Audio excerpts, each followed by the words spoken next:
Senator Cornyn. Welcome, Judge. I enjoyed our conversation the other day. As did I. Thank you. Thank you for that. As I told you, my sole criterion for voting for your confirmation is your pledge to make sure that politics does not affect your job as Attorney General. And I believe you told me that you could make that commitment. Is that a commitment you can make here publicly today?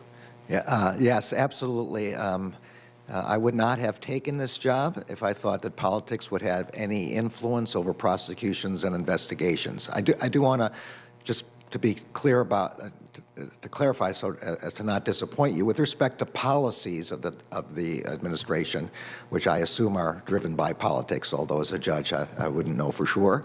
It is our obligation to advance the policies of the department as long as they are consistent with the law, and our evaluation of the law has to be based only on the law and not politics. Thank you for that clarification. I think being Attorney General has got to be the toughest job in the United States government because you serve at the pleasure of the President, but you also have, as you appropriately point out, an obligation to equal justice and impartial enforcement of the law.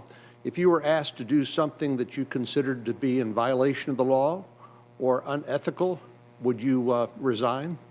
Well, the first thing I would do is to tell the President or whoever else was asking me to do that, that it was unlawful. I do not expect this to happen with this President, who has made it completely clear publicly and in private that he will not do that. But of course, if I am asked to do something and an alternative is not accepted, I would resign, yes. Thank you.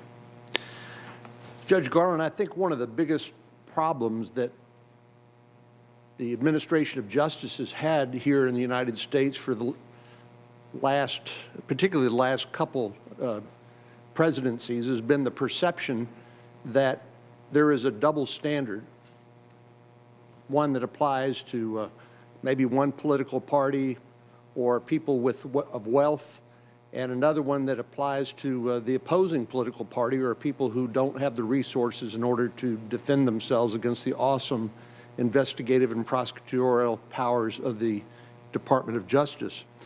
Of course, you're acquainted with the phrase above the Supreme Court, equal justice under the law. Do you agree with me that a double standard, a perception of a double standard of justice can be a cancer that will eat away at public confidence in the administration of justice and that commitment to equal justice? Absolutely, Senator. As I have said to many people, I think probably including yourself, Ed Levy is my model for the Attorney General. His role was to be sure that justice was meted out fairly and impartially without any special favors for anyone. This is the definition, in my view, of the rule of law, that the powerful and the powerless, one party and another party, one community in the United States and another community in the United States, all are treated equally in the administration of justice. The chairman's recitation of things that he perceives as being inappropriate at the Department of Justice ended with the Trump, started and ended with the Trump administration, but let me take you back a little further into the Biden-Obama administration. You're familiar with the press conference that James Comey, the FBI director, had in July of 2016, where he discussed the investigation of Hillary Clinton for inappropriate use of her email server? I remember it, Senator, yes. According to the Justice Department norms and procedures and rules that you're well acquainted with as a result of your experience, is that an appropriate step for an FBI director to take to talk about derogatory information in a case that they say no reasonable prosecutor would pursue? Senator, I don't think it's useful for me to comment on specific matters involving specific former officials, but I have no problem at all telling you that the Justice Department's policies make clear that derogatory comments about subjects, targets, even people who have been indicted, except for what's in the indictment, are not appropriate. And if I am confirmed, I will zealously attempt to reinculcate that spirit.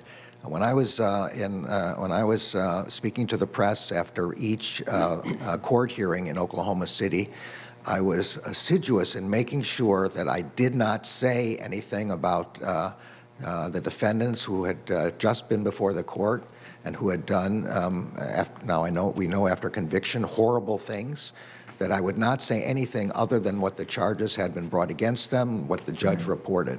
And I believe that is an important part of federal prosecution. I know you don't want to comment on Mr. Comey's actions, but what you've just described strikes me as diametrically opposed to what he actually did.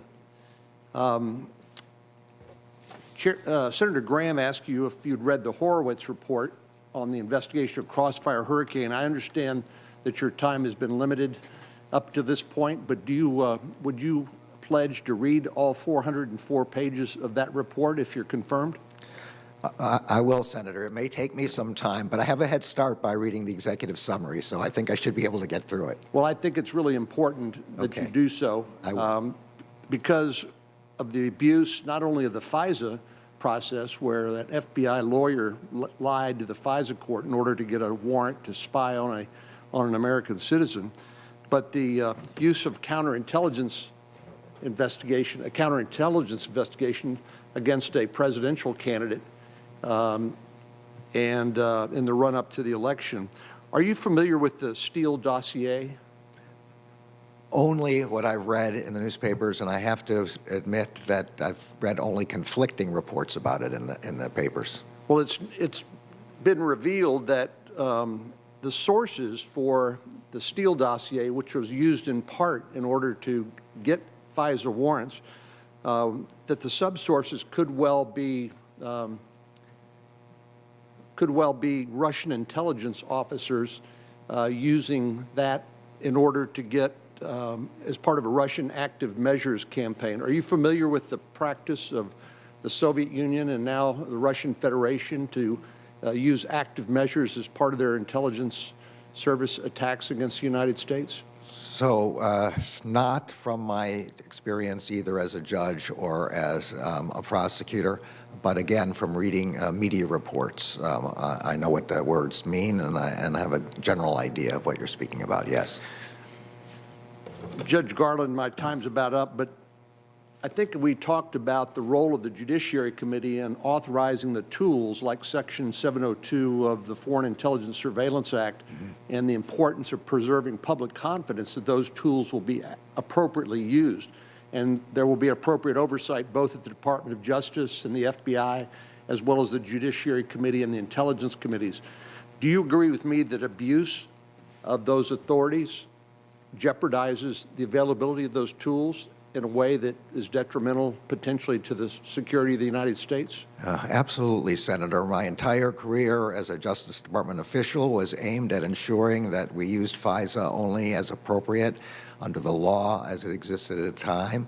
It's not only that I'm worried about losing a tool that's essential, it's also that I'm worried about transgressing the constitutional rights of Americans.